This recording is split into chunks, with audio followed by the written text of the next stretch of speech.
Okay, നമ്മൾ 6th ചാപ്റ്ററാണ് നടക്കുന്നത്, ഇൻട്രൊഡക്ഷൻ ടു പ്രോഗ്രാമിംഗ്.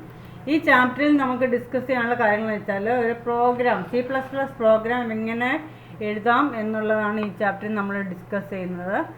ഒരു C++ പ്രോഗ്രാമിൻ്റെ സ്ട്രക്ചർ എന്താണ്, ആ സ്ട്രക്ചറിനകത്തെ പല പാർട്ടുകളുണ്ട്. അതായത് പ്രീ പ്രോസസ്ഡ് ഡയറക്റ്റീവ് ഉണ്ട്, അതേപോലെ യൂസിങ് നെയിം സ്പേസ് സ്റ്റേറ്റ്മെൻ്റ് ഉണ്ട്, അതേപോലെ ഇൻറ്റ് മെയിൻ എന്നുള്ള ഫംഗ്ഷൻ ഉണ്ട്, പിന്നെ റിട്ടേൺ സ്റ്റേറ്റ്മെൻ്റ് ഉണ്ട്, പ്രോഗ്രാമിൻ്റെ സ്റ്റേറ്റ്മെൻറ്റ്സ് ഉണ്ട്. അപ്പോൾ ഈ പ്രോഗ്രാം എഴുതാനുള്ള എല്ലാ കാര്യങ്ങളും നമ്മൾ ഇതിന് മുമ്പത്തെ ചാപ്റ്ററിൽ 2 ചാപ്റ്ററിലായിട്ട് പഠിച്ചിട്ടുണ്ട്.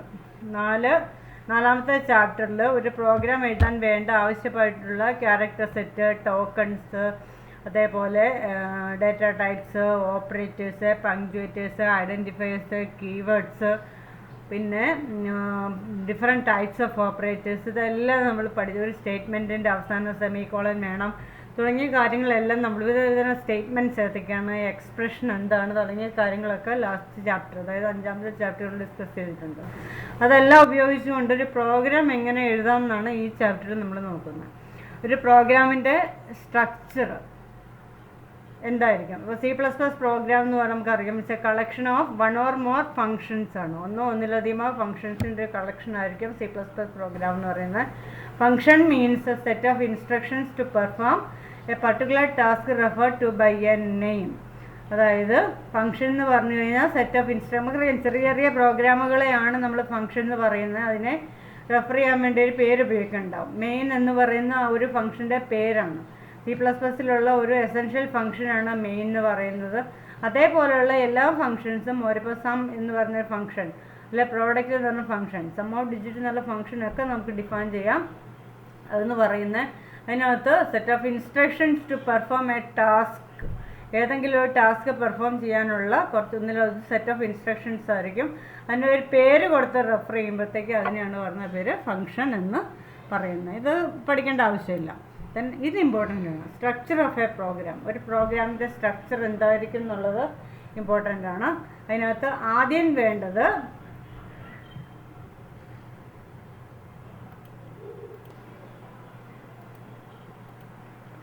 ഇപ്പം പ്രോഗ്രാമിൻ്റെ സ്ട്രക്ചർ എന്ന് പറഞ്ഞാൽ അതിൻ്റെ first statement hash include statement ആയിരിക്കും. ഇതിനെ പറഞ്ഞ പേര് പ്രീ പ്രോസസ്സർ ഡയറക്റ്റീവ് എന്നാണ് പറയുക. പ്രീ പ്രോസസ്സർ ഡയറക്റ്റീവ് സ്റ്റേറ്റ്മെൻ്റ് ആണ് ഹാഷ് ഇൻക്ലൂഡ് സ്റ്റേറ്റ്മെൻറ്റ് എന്ന് പറയുന്നത്. അപ്പം അത് എഴുതുന്നതിൻ്റെ ഹാഷ് ഇൻക്ലൂഡിന് ശേഷം ഹെഡർ ഫയൽ എഴുതുക. ആ ഹെഡർ ഫയൽ C++ലെ ഓരോ കീവേഡ്സോ അല്ലെങ്കിൽ ഏതെങ്കിലും ബിൽറ്റ് ഇൻ ഫങ്ഷൻസോ ഒക്കെ നമ്മൾ പ്രോഗ്രാമിലേക്ക് ഉൾപ്പെടുത്തുമ്പോൾ കൊടുക്കേണ്ടതാണ് ഹെഡർ ഫയൽ എന്ന് പറയുന്നത്. അപ്പോൾ ഹാഷ് ഇൻക്ലൂഡ് സ്റ്റേറ്റ്മെൻറ്റാണ് പ്രീ പ്രോസസ്സർ ഡയറക്റ്റീവ്. അതായിരിക്കും നമ്മുടെ C++ലെ ഫസ്റ്റ് സ്റ്റേറ്റ്മെൻറ്റ് എന്ന് പറയുന്നത്. Then using namespace STD എന്ന് പറഞ്ഞു കഴിഞ്ഞാൽ നമ്മൾ ഓരോ പ്രോഗ്രാമിലും നമ്മൾ കോമൺ ആയിട്ടുള്ള കുറേ COUT, CIN, കുറച്ച് പ്രീ ഡിഫൈൻഡ് ഐഡൻറ്റിഫയേഴ്സ് ഉപയോഗിക്കുന്നുണ്ടാവും. അതിനെ യുണീക്കായിട്ട് ഐഡൻറ്റിഫൈ ചെയ്യാൻ പറ്റുന്ന എന്താണ് ഒരു സ്റ്റേറ്റ്മെൻറ്റാണ് നെയിം സ്പേസ് സ്റ്റേറ്റ്മെൻറ്റ് എന്ന് പറഞ്ഞത്. പിന്നെ മെയിൻ എന്ന് പറയുന്നത് C++ലെ എസെൻഷ്യൽ ഫങ്ഷൻ ആയിരിക്കും. അതിന് സാധാരണയായിട്ട് ഒരു ഡാറ്റ ടൈപ്പ് അതിന് തൊട്ട് മുമ്പിൽ കാണിക്കും. ഈ നമ്മുടെ ജീനിക്കകത്ത് ഉപയോഗിക്കുന്ന ഡാറ്റ ടൈപ്പ് ഇൻ്റ് ആയിരിക്കും. അത് വിൻഡോസിലാണെങ്കിൽ വോയിഡ് ആയിരിക്കും ഉപയോഗിക്കുക. അപ്പോൾ ഇൻ്റ് മെയിൻ, അതായത് മെയിൻ ഫംഗ്ഷന് തൊട്ട് മുമ്പിൽ പ്രിസീഡ് ചെയ്തുകൊണ്ടൊരു ഡാറ്റ ടൈപ്പ് ഉപയോഗിക്കുന്നുണ്ടാവും. അതിനുശേഷം ഓപ്പണിംഗ് ബ്രാക്കറ്റ് ഇടുക, കുറേ സ്റ്റേറ്റ്മെൻറ്റ്സ്, ആവശ്യമുള്ള സ്റ്റേറ്റ്മെൻറ്റ്സ് എല്ലാം കാണിക്കുക. അതിനുശേഷം ലാസ്റ്റായിട്ട് റിട്ടേൺ 0 ബ്രാക്കറ്റ് ക്ലോസ് ചെയ്യണം. റിട്ടേൺ 0 എന്ന് പറഞ്ഞാൽ പ്രോഗ്രാം ഇൻറ്റ് ചെയ്ത് കാണിക്കാൻ വേണ്ടിയാണ് ഇവിടെ റിട്ടേൺ 0 എന്നുള്ള സ്റ്റേറ്റ്മെൻറ്റ്. അപ്പോൾ ഈ സ്ട്രക്ചർ പഠിച്ചു വയ്ക്കണം. Hash include, header file, using namespace STD, int main, opening bracket, വിവിധതരം statements, then last return 0 bracket close ചെയ്യുക. ഇതാണ് ഒരു C++ൻ്റെ ജനറൽ സ്ട്രക്ചർ എന്ന് പറയുന്നത്. ഇതിനകത്ത് ഓരോന്നും നമ്മൾ പറയുന്നുണ്ട്. എന്താണ് പ്രീ പ്രോസസ്സർ ഡയറക്റ്റീവ് എന്ന് പറഞ്ഞാൽ? പ്രീ പ്രോസസ്സർ ഡയറക്റ്റീവ് സ്റ്റേറ്റ്മെൻറ്റ് എന്ന് പറഞ്ഞു കഴിഞ്ഞാൽ it's a compiler directive statement ആണ്. എന്ന് പറഞ്ഞാൽ C++ program start with preprocess. എല്ലാ C++ പ്രോഗ്രാമും ഈ പ്രീ പ്രോസസ് ഡയറക്റ്റീവോട് കൂടിയായിരിക്കും സ്റ്റാർട്ട് ചെയ്യുക. അത് കമ്പൈലറിനെ ഡയറക്റ്റ് ചെയ്യാനുള്ള സ്റ്റേറ്റ്മെൻ്റ് ആണ്. Which give instruction to the compiler to process the information provided before the actual compilation starts. അതായത് ആക്ച്വൽ ആയിട്ടുള്ള കമ്പൈലേഷൻ തുടങ്ങും. ശരിക്കുള്ള കമ്പൈലേഷൻ മെയിൻ മുതലേ തുടങ്ങുള്ളൂ. അപ്പോൾ അതിന് മുമ്പായിട്ട് പ്രോസസ്സറിന് കൊടുക്കുന്ന കുറച്ച് ഇൻസ്ട്രക്ഷൻസ് ആണ് പ്രീ പ്രോസസ്സർ ഡയറക്റ്റീവ് സ്റ്റേറ്റ്മെൻറ്റ്. അത് കൊടുക്കാൻ വേണ്ടി ഉപയോഗിക്കുന്നതാണ് പ്രീ പ്രോസസ്സർ ഡയറക്റ്റീവ് സ്റ്റേറ്റ്മെൻറ്റ് എന്ന് പറയുന്നത്. അതായത് ശരിക്കുള്ള കമ്പൈലേഷൻ തുടങ്ങുന്നതിന് മുമ്പ് പ്രോസസ്സർ എന്ന് നമ്മൾ പറയും ഇന്ന ഹെഡർ ഫയലിലുള്ള കാര്യങ്ങളൊക്കെ നമ്മൾ ഈ പ്രോഗ്രാമിലേക്ക് ഉൾപ്പെടുത്തുന്നുണ്ട്. അത് കാണിക്കാൻ വേണ്ടി ഉപയോഗിക്കുന്ന സ്റ്റേറ്റ്മെൻറ്റാണ് പ്രീ പ്രോസസ്സർ ഡയറക്റ്റീവ് സ്റ്റേറ്റ്മെൻറ്റ്. അത് സ്റ്റാർട്ട് ചെയ്യുന്ന ഹാഷ് സിമ്പിൾ കഴിഞ്ഞ പ്രാവശ്യം ചോദിച്ചിരുന്നായിരുന്നു. Preprocessor directive statement start with dash symbol, hash symbol. Hash ഇൻക്ലൂഡിലായിരിക്കും ആ preprocessor directive statement start ചെയ്യുക. ഓർത്തോണം, പ്രോഗ്രാമിൻ്റെ first statement preprocessor directive statement ആയിരിക്കും.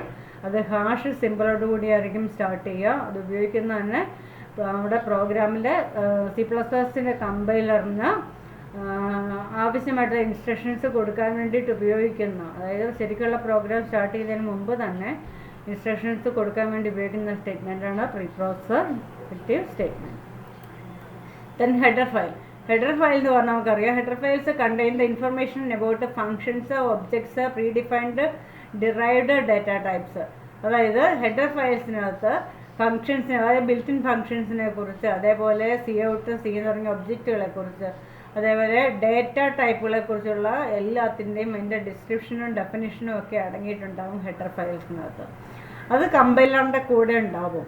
അത് എക്സാമ്പിളാണ് IO's name, C math, CSTD, IO, CC type, C string എന്നൊക്കെ പറയുന്നത് എന്താണ് ഹെഡർ ഫയൽസിന് എക്സാമ്പിളായിരിക്കും. അത് നമ്മുടെ ബിൽറ്റിൻ ആയിട്ടുള്ള C++ൻ്റെ കമ്പൈലറിലുള്ള ഫങ്ഷൻസ്, ഒബ്ജക്ട്സ്, ഡേറ്റ ടൈപ്സ് തുടങ്ങിയ കാര്യങ്ങളെല്ലാം അടങ്ങിയിട്ടുള്ള ഫയലുകളാണ് ഹെഡർ ഫയൽ എന്ന് പറയുന്നത്. അപ്പോൾ ഈ ഹെഡർ ഫയൽസ് നമ്മുടെ പ്രോഗ്രാമിൽ ഇപ്പം നമ്മൾ സി ഔട്ടോ സീനോ ഉപയോഗിക്കുന്നുണ്ടെങ്കിൽ അത് ഉൾപ്പെടുത്തിയിട്ടുള്ള ഹെഡർ ഫയലാണ് IO സ്ട്രീം എന്ന് പറയുന്നത്. അതല്ല SQRT എന്നുള്ള ഫംഗ്ഷൻ ഉപയോഗിക്കുന്നു. SQRT എന്നുള്ള ഫംഗ്ഷൻ ഉപയോഗിക്കണമെങ്കിൽ അത് ഉൾക്കൊള്ളിച്ചിട്ടുള്ള ഹെഡർ ഫയലാണ് CMath എന്ന് പറയുന്നത്. അതുപോലെ നമ്മുടെ ഗെറ്റ്സ് എന്നുള്ള ഫംഗ്ഷൻ ഉപയോഗിക്കുന്നു. ഗെറ്റ്സ് എന്നുള്ള ഫംഗ്ഷൻ ഉൾക്കൊള്ളിച്ചിട്ടുള്ള ഹെഡർ ഫയലാണ് CSTD/IO എന്ന് പറയുന്നത്. അപ്പോൾ ഇങ്ങനെ പ്രീ ഡിഫൈൻഡ് ആയിട്ടുള്ള ഏതെങ്കിലും ഫങ്ഷൻസോ ഡേറ്റ ടൈപ്സോ ഒക്കെ നമ്മുടെ പ്രോഗ്രാമിൽ ഉൾക്കൊള്ളിക്കണമെങ്കിൽ കൊടുക്കേണ്ട ഇതിപ്പോൾ അല്ലെങ്കിൽ അതിൻ്റെ ഫയൽസിനാണ് നമ്മൾ ഹെഡർ ഫയൽസ് എന്ന് പറയുന്നത്. ഓക്കെ, അതിന് എക്സാമ്പിളാണ് IOStreamer, CMath, CSTD എന്ന് പറഞ്ഞത്. നെയിം സ്പേസ് എന്ന് പറഞ്ഞാൽ different identifiers are associate with particular names. നമ്മൾ നേരത്തെ പറഞ്ഞാണ്, ഒരു വീട്ടിൽ തന്നെ നമ്മൾ ഒരേ പേരിൽ ഒന്നിലധികം ആൾക്കാരുണ്ടെങ്കിൽ ഒരുപാട് കൺഫ്യൂഷൻസ് ഉണ്ടാവും. അപ്പോൾ ഈ C++ പ്രോഗ്രാമിൽ തന്നെ ഒരുപാട് തവണ ചിലപ്പോൾ C ഔട്ട് സീനോ ഉപയോഗിക്കുന്നുണ്ടാവും. അപ്പം ഒരു വീട്ടിൽ ഒരു പേര് ഒന്നിലധികം പ്രാവശ്യം ഉള്ളപ്പോൾ അത് കൺഫ്യൂഷൻ ആകുന്നത് പോലെ തന്നെയാണ് ഒരു പ്രോഗ്രാമിൽ ഒരു കാര്യം ഒന്നിലധികം തവണ ഉപയോഗിക്കുമ്പോൾ. അതുകൊണ്ട് അതിനെ യുണീക്കായിട്ട് ഐഡൻറ്റിഫൈ ചെയ്യാൻ വേണ്ടിയിട്ട് ഉപയോഗിക്കുന്നുള്ളൂ. അപ്പം ഒരു ക്ലാസ്സിലൊക്കെ നമ്മുടെ ഒരേ പേര് രണ്ടെണ്ണം ഉണ്ടെങ്കിൽ നമ്മൾ ഇനിഷ്യലി ചേർത്ത് പറയും, അല്ലെങ്കിൽ വീട്ടുപേര് ചേർത്ത് പറയും. ഇപ്പോൾ വിഷ്ണു K എന്നുള്ളത് രണ്ട് പേരുണ്ടെങ്കിൽ ചിലപ്പോൾ ഒന്ന് വിഷ്ണു കളരിക്കലും ഒന്ന് വിഷ്ണു കോലോത്തും ആയിരിക്കും. അങ്ങനെ വീട്ടുപേരിൻ്റെ അതേ സെയിം എഫക്റ്റാണ് നെയിം സ്പേസ് എന്ന് പറയുന്നത്. അത് പ്രോഗ്രാമിലുള്ള ഡിഫറെൻറ്റ് ഒബ്ജക്ട്സ് യുണീക്കായിട്ട് ഐഡൻറ്റിഫൈ ചെയ്യാൻ വേണ്ടിയിട്ട് ഉപയോഗിക്കുന്നതാണ് നെയിം സ്പേസ് എന്ന് പറയുന്നത്. പിന്നെയുള്ള മെയിൻ ഫംഗ്ഷനാണ്. മെയിൻ ഫംഗ്ഷൻ എല്ലാ C++ പ്രോഗ്രാമും സ്റ്റാർട്ട് ചെയ്യുന്ന മെയിൻ ഫംഗ്ഷനിലാണ്, അതിൻ്റെ എൻഡ് ചെയ്യുന്ന മെയിനുള്ളിൽ തന്നെയായിരിക്കും. അപ്പം വേറെ ഏതെങ്കിലും ഫങ്ഷൻസ് C++ പ്രോഗ്രാമിൽ ഉപയോഗിച്ചാൽ മെയിൻ ഫംഗ്ഷനുള്ളിൽ നിന്ന്, മെയിൻ പ്രോഗ്രാമിനുള്ളിൽ നിന്നും വിളിച്ചാൽ മാത്രമേ, ഇൻവോക്ക് ചെയ്താൽ മാത്രമേ, കോൾ ചെയ്താൽ മാത്രമേ എന്ത് ചെയ്യുള്ളൂ, കോൾ ചെയ്താൽ മാത്രമേ ഉള്ളൂ ആ ഫംഗ്ഷൻ എക്സിക്യൂട്ട് ചെയ്യത്തുള്ളൂ. അടുത്ത ഡാറ്റ ടൈപ്സ്. സാധാരണഗതിയിൽ മെയിനിൻ്റെ മുമ്പിൽ ഡാറ്റ ടൈപ്പ് ഉണ്ടാവും. GCC ജീനിയിൽ നമ്മൾ ഉപയോഗിക്കുന്ന ഡാറ്റ ടൈപ്പ് അത് ഉണ്ടായിരിക്കും. പിന്നെ കോഡിങ് ചെയ്യുമ്പോൾ എന്തെല്ലാം കാര്യങ്ങൾ ശ്രദ്ധിക്കണം, അതായത് സ്യൂട്ടബിൾ നെയിമിംഗ് കൺവെൻഷൻ ഫോർ അതായത് നമ്മൾ ഐഡൻറ്റിഫയർ, നമുക്കറിയാം വേരിയബിൾസിൻ്റെ പേരാണ് ഐഡൻറ്റിഫയർ എന്ന് പറയുന്നത്, മെമ്മറി ലൊക്കേഷൻ കൊടുക്കുന്ന പേരാണ്. അപ്പോൾ നമ്മളിപ്പം find the area of A rectangle എന്ന് പറഞ്ഞു കഴിഞ്ഞാൽ ലെങ്തും ബ്രെഡ്ത്തും തരണം. അപ്പോൾ ആ ഒരു ഡേറ്റയെ ഐഡൻറ്റിഫൈ ചെയ്യാൻ പറ്റുന്ന നെയിമിംഗ് കൺവെൻഷൻ, നെയിമിംഗ് പാറ്റേൺ ആയിരിക്കും നമ്മൾ ഇപ്പോൾ ഇല്ലെന്നോ ബിന്നൊക്കെ കൊടുക്കുക, അല്ലെ എക്സും വൈയും കൊടുക്കുന്നതിന് പകരമായിട്ട് ആ ലെങ്തിനെയും ബ്രെഡ്ത്തിനെയും തിരിച്ചറിയാൻ പറ്റുന്ന പേരുകൾ അതിൻ്റെ ഐഡൻറ്റിഫയർ ആയിട്ട്, വേരിയബിളിൻ്റെ മെമ്മറി ലൊക്കേഷൻ്റെ പേരായിട്ട് കൊടുക്കാം. പിന്നെ ചെറിയ ചെറിയ എക്സ്പ്രഷൻസ് വേണം ഉപയോഗിക്കാനായിട്ട്. കമൻറ്റ്സ് എവിടെയൊക്കെ വേണോ അവിടെയൊക്കെ കമൻറ്റുകൾ കൊടുക്കുക. പിന്നെ ഇൻഡൻറ്റേഷൻ, അതായത് പ്രോഗ്രാം എഴുതുമ്പോഴത്തേക്കൊരു ഒരേ ലൈനിൽ എഴുതാൻ ശ്രമിക്കുക. അപ്പം 4 കഴിഞ്ഞ് എഴുതുന്ന സെൻറ്റൻസ് എല്ലാം കുറച്ച് മാറ്റി എഴുതുക. താഴെ ബ്രാക്കറ്റിന് നേരെ വരേണ്ടതൊക്കെ അത് തന്നെ എഴുതുക. ഇപ്പോൾ ഫംഗ്ഷന് ശേഷം എഴുതേണ്ട സ്റ്റേറ്റ്മെൻറ്റ്സ് ഒക്കെ കുറച്ച് വലത്തോട്ട് മാറ്റിയെന്നായിരിക്കും. അതാണ് ഇൻഡൻറ്റേഷൻ എന്ന് പറയുന്നത്. അപ്പോൾ ഇത്രയും കാര്യങ്ങൾ പ്രോഗ്രാം കോഡ് ചെയ്യുമ്പോൾ ശ്രദ്ധിക്കണം. സ്യൂട്ടബിൾ ആയിട്ടുള്ള പേര്, അതേപോലെ സിമ്പിൾ എക്സ്പ്രഷൻസ് ആയിരിക്കണം, കമൻറ്റുകൾ ആവശ്യമുള്ളിടത്തൊക്കെ ഉപയോഗിക്കണം, പിന്നെ ഇൻഡൻറ്റേഷൻ കീപ്പ് ചെയ്തുകൊണ്ട് വേണം പ്രോഗ്രാം എഴുതാനായിട്ട്. കമൻറ്റ്സ് എന്ന് പറഞ്ഞു കഴിഞ്ഞാൽ 2 ടൈപ്പ് ഉണ്ട്. സിംഗിൾ ലൈൻ കമൻറ്റ് ഉണ്ട്, മൾട്ടി ലൈൻ. ഇത് വളരെ ഇമ്പോർട്ടൻ്റ് ആണ്. ഇത്രയും മാത്രം പഠിച്ചു വെച്ചാൽ മതി. സിംഗിൾ ലൈൻ കമൻറ്റ് ഡബിൾ സ്ലാഷാണ് ഉപയോഗിക്കുന്നത്. മൾട്ടി ലൈൻ കമൻറ്റ് ആണെങ്കിൽ സ്ലാഷിൽ സ്റ്റാർ തുടങ്ങിയിട്ട് സ്റ്റാർ സ്ലാഷിൽ അവസാനിക്കുന്നത്. വളരെ ഇമ്പോർട്ടൻ്റ് ആണ് കമൻറ്റ്സ് ഇൻ C++ പറയുന്നത്. ഇനി വേരിയബിൾ ഇനിഷ്യലൈസേഷൻ എന്ന് പറഞ്ഞാൽ നമുക്കറിയാം, ഡിക്ലറേഷൻ്റെ സമയത്ത് തന്നെ വേരിയബിളിൻ്റെ വാല്യൂ കൊടുക്കാം. അതിനാണ് വേരിയബിൾ ഇനിഷ്യലൈസേഷൻ എന്ന് പറഞ്ഞാൽ. അസൈൻമെൻറ്റ് ഓപ്പറേറ്ററാണ് ഉപയോഗിക്കുന്നത്. Supplying value to a variable at the time of its declaration is called variable initialization. നിങ്ങൾ ഗാർബേജ് വാല്യൂ എന്ന് കേട്ടിട്ടുണ്ടോ? എന്താണ് ഗാർബേജ് വാല്യൂ അറിയാമോ? ഹലോ, ആരെങ്കിലും പറയുമോ? ശ്രീരാഗ അറിയോ മോനെ എന്താ ഗാർബേജ് വാല്യൂ എന്നുള്ളത്?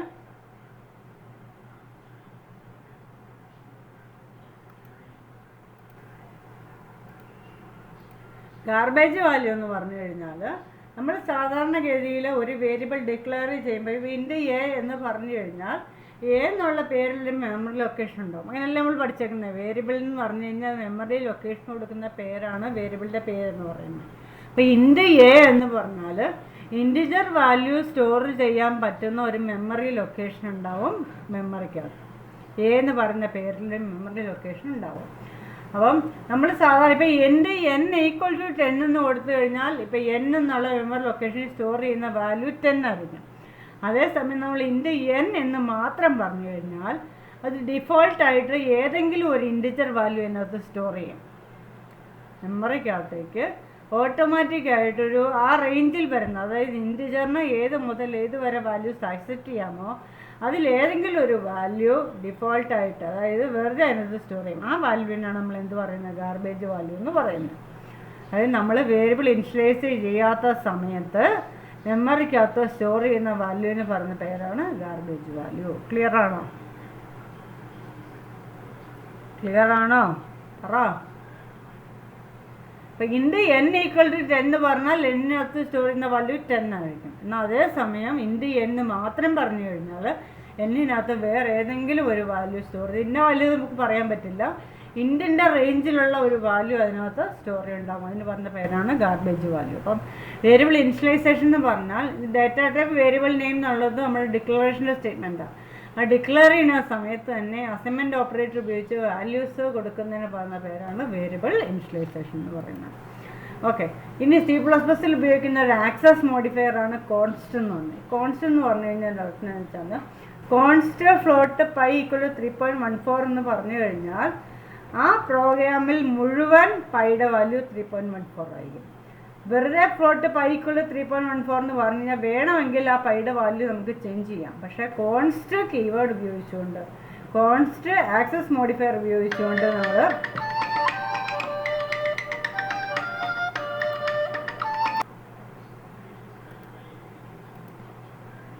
അപ്പോൾ ഇത് കോൺസ്റ്റ് എന്ന് പറയുന്നത് ആക്സസ് കേൾക്കുന്നുണ്ടല്ലോ അല്ലേ? Hello, okay. കോൺസ്റ്റ് എന്ന് പറയുന്ന കീവേഡ് ഫ്ലോട്ട് മാത്രമല്ല ഏത് ഡാറ്റ ടൈപ്പിന് മുമ്പിൽ ഉപയോഗിക്കുക. അത് ഉപയോഗിച്ച് കഴിഞ്ഞാൽ ആ പ്രോഗ്രാമിൽ കംപ്ലീറ്റ് അതിനെന്താണോ വാല്യൂ അസൈൻ ചെയ്യുന്നത് അത് നമുക്ക് ചേഞ്ച് ചെയ്യാൻ പറ്റില്ല. സാധാരണ ഗതിയിൽ നമ്മളിപ്പോൾ n = 1 എന്ന് കൊടുത്തു കഴിഞ്ഞാൽ n = n+1 എന്ന് പറഞ്ഞാൽ എൻ്റെ വാല്യൂ ഓട്ടോമാറ്റിക്കായിട്ട് 11 ആവും. എൻ്റെ വാല്യൂ ഒന്ന് കൂട്ടല്ലേ n++ എന്നൊക്കെ പറഞ്ഞാൽ എൻ്റെ വാല്യൂ ചേഞ്ച് ആവും. പക്ഷേ അതേസമയം എന്നിൻ്റെ കൂടെ കോൺസ്റ്റ് എന്ന് പറയുന്ന കീവേഡ് ചേർത്തിട്ട് നമ്മൾ ഇനിഷ്യലൈസ് ചെയ്യുവാണെങ്കിൽ അതിൻ്റെ വാല്യൂ പ്രോഗ്രാമിൽ മുഴുവൻ മാറില്ല. എന്ന് വെച്ചാൽ ഇവിടെ ആ പ്രോഗ്രാമിൽ മുഴുവൻ പൈ എന്ന് പറയുന്ന വേരിയബിളിൻ്റെ വാല്യൂ 3.14 ആയിരിക്കും. അതാണ് കോൺസ്റ്റ് എന്ന് പറയുന്ന. ഇത് ഒരു പ്രാവശ്യം ചോദിച്ചാണ് C++ലെ ആക്സസ് മോഡിഫയർ ഏതാണ്? C++ലെ ആക്സസ് മോഡിഫയർ എന്ന് പറഞ്ഞാൽ കോൺസ്റ്റാണ് കേട്ടോ. കോൺസ്റ്റാണ്, കോൺസ്റ്റ് എന്നുള്ള ചുരുക്കം. കോൺസ്റ്റാണ് C++ലെ ആക്സസ് മോഡിഫയർ. അടുത്ത ടൈപ്പ് മോഡിഫയേഴ്സ് എന്ന് പറഞ്ഞാൽ നമുക്കറിയാം, നമ്മൾ ഏതെങ്കിലുമൊക്കെ എന്താണ് ഡാറ്റ ടൈപ്പിൻ്റെ സൈസ്, റേഞ്ച്, പ്രിസിഷൻ ഒക്കെ ചേഞ്ച് ചെയ്യാൻ വേണ്ടി ഉപയോഗിക്കുന്ന എന്താണ് കീവേഡ്സ് ആണ് ടൈപ്പ് മോഡിഫയേഴ്സ് എന്ന് പറഞ്ഞാൽ. അത് ഉപയോഗിക്കുന്ന 4 ലോങ്, ഷോർട്ട്, സൈൻഡ്, അൺസൈൻഡ്. ഇത് പഠിച്ചു വെക്കണം.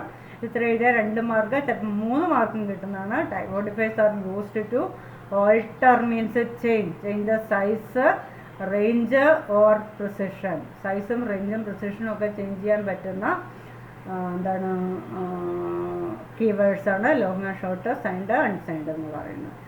ഇപ്പം ഇത് ഉപയോഗിക്കുന്ന ഇൻറ്റിൻ്റെ കൂടെ ലോങ്, സൈൻഡ് ഉപയോഗിക്കാറുണ്ട്. ലോങ്, ഷോർട്ട്, സൈൻഡ് ഒക്കെ ഇൻറ്റിൻ്റെ കൂടെ ഉപയോഗിക്കാറുണ്ട്. ലോങ് ഇൻറ്റ്, സൈൻഡ് ഇൻറ്റ്, അൺസൈൻഡ് ഇൻറ്റ് എന്നൊക്കെ ഉപയോഗിക്കാറുണ്ട്. പിന്നെ ഡബിളിൻ്റെ കൂടെ ലോങ് ഉപയോഗിക്കാറുണ്ട്. ലോങ് ഇപ്പം നമുക്കറിയാം ഡബിൾ എന്ന് പറഞ്ഞാൽ അതിൻ്റെ സൈസ് 8 ബൈറ്റാണ്. ഇപ്പോൾ ലോങ് ഡബിൾ എന്ന് പറഞ്ഞു കഴിയുമ്പോൾ അതിൻ്റെ സൈസ് 10 ബൈറ്റാണ്. ഓർക്കുന്നുണ്ട്, ഇപ്പോൾ ചോദിക്കുന്നതാണ്. ലോങ് ഡബിളിൻ്റെ സൈസ് എന്ന് പറഞ്ഞാൽ 10 ബൈറ്റായിരിക്കും. ഇനി ഇതിനകത്തുള്ളൊരു ടോപ്പിക്കാണ് ടൈപ്പ് കൺവേർഷൻസ് എന്ന് പറയുന്നത്. 2 ടൈപ്പ് കൺവേർഷനുണ്ട്. ഡേറ്റ ടൈപ്പിനെ കൺവേർട്ട് ചെയ്യാം. ഇംപ്ലിസിറ്റ് ടൈപ്പ് കൺവേർഷനുണ്ട്, എക്സ്പ്ലിസിറ്റ് ടൈപ്പ് കൺവേർഷനുണ്ട്. അതിൻ്റെ മറ്റ് പേരുകളാണ് ടൈപ്പ് പ്രൊമോഷനും ടൈപ്പ് കാസ്റ്റിങ്ങും. അതായത് ഇംപ്ലിസിറ്റ് ടൈപ്പ് കൺവേർഷൻ എന്ന് പറയുന്നത് C++ൻ്റെ കമ്പൈലർ ഇൻറ്റേർണലി ചെയ്യുന്നതാണ്. അതിനുള്ള പ്രോഗ്രാമർക്ക് റോളൊന്നുമില്ല. എപ്പോഴും ചെറിയ ഡേറ്റ ടൈപ്പിൽ നിന്നും വലിയ ഡേറ്റ ടൈപ്പിലായിരിക്കും കൺവേർട്ട്. അതുകൊണ്ട് തന്നെ അതിനെ ടൈപ്പ് പ്രൊമോഷൻ എന്ന് പറയാം.